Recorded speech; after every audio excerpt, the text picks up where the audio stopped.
Hola, mi nombre es Valentina Sierra y en este video voy a estar hablando sobre el último periodo del presidente colombiano Alberto Lleras Camargo, que fue un hombre con bastantes profesiones. Fue un periodista, un escritor, diplomático, humanista colombiano y por supuesto político, que nació el 3 de julio de 1906 en Bogotá y murió el 4 de enero de 1990. También voy a estar hablando sobre el inicio del periodo conservador del presidente colombiano Luis Mariano Ospina Pérez, que también fue un hombre con más de una profesión.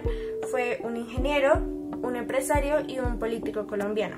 Nació el 24 de noviembre de 1891 en Bogotá y murió el 14 de abril de 1976. Primero quiero comenzar con el contexto histórico del final de la República Liberal, que como ya todos sabemos, la República Liberal comenzó en la presidencia de Enrique Olaya Herrera, que fue desde 1930 a 1934, y este implementó reformas que modernizaron el país. Entre sus reformas se incluyeron cambios en el sistema educativo, la creación de la Comisión de Orden Público y el establecimiento del Banco de la República. Ya en 1934 se cambió de presidente a Alfonso López Pumarejo, que tuvo dos mandatos.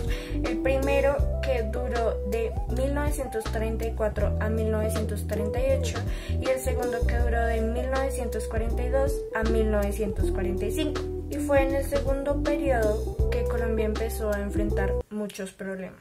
Gracias a la Segunda Guerra Mundial, que tuvo un impacto significativo en la economía colombiana, Alfonso López Pumarejo empezó a enfrentar problemas económicos y políticos, y la presión política para él empezó a aumentar. A finales de la década de 1940, el Partido Liberal ya estaba fragmentado por luchas internas entre sus facciones. La división entre los seguidores de López Pumarejo y otros grupos liberales empezaron a debilitar al partido. También la crisis económica global y la corrupción empezaron a afectar la estabilidad del gobierno, aumentando los problemas económicos, incluyendo la inflación y el desempleo, que contribuyeron al descontento popular.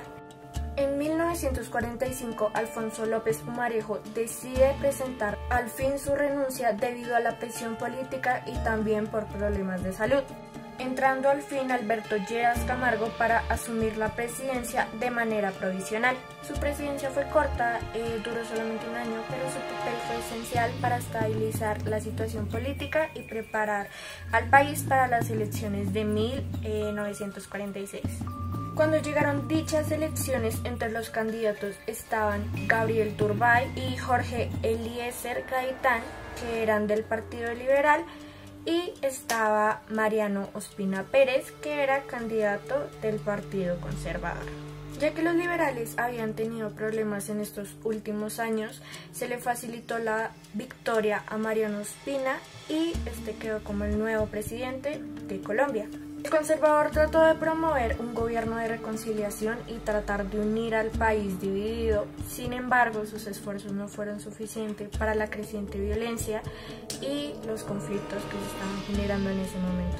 Su gobierno empezó a enfrentar inseguridad, y aunque Ospina Pérez implementó algunas medidas para enfrentar la violencia, estas no fueron eficaces. La violencia comenzó con el asesinato del líder liberal Jorge Eliezer Gaitán el 9 de abril de 1948, un evento que desató una ola de violencia y disturbios en todo el país. Las causas de la violencia fueron múltiples, incluyendo la polarización política, la rivalidad entre liberales y conservadores y las tensiones sociales.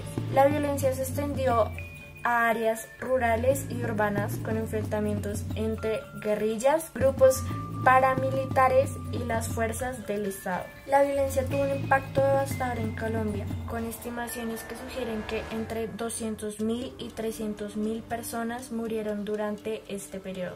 La violencia también condujo al desplazamiento masivo de personas y a una grave crisis humanitaria. El gobierno de Ospina Pérez no pudo controlar la violencia y su mandato terminó en medio de una creciente crisis interna y descontento generalizado.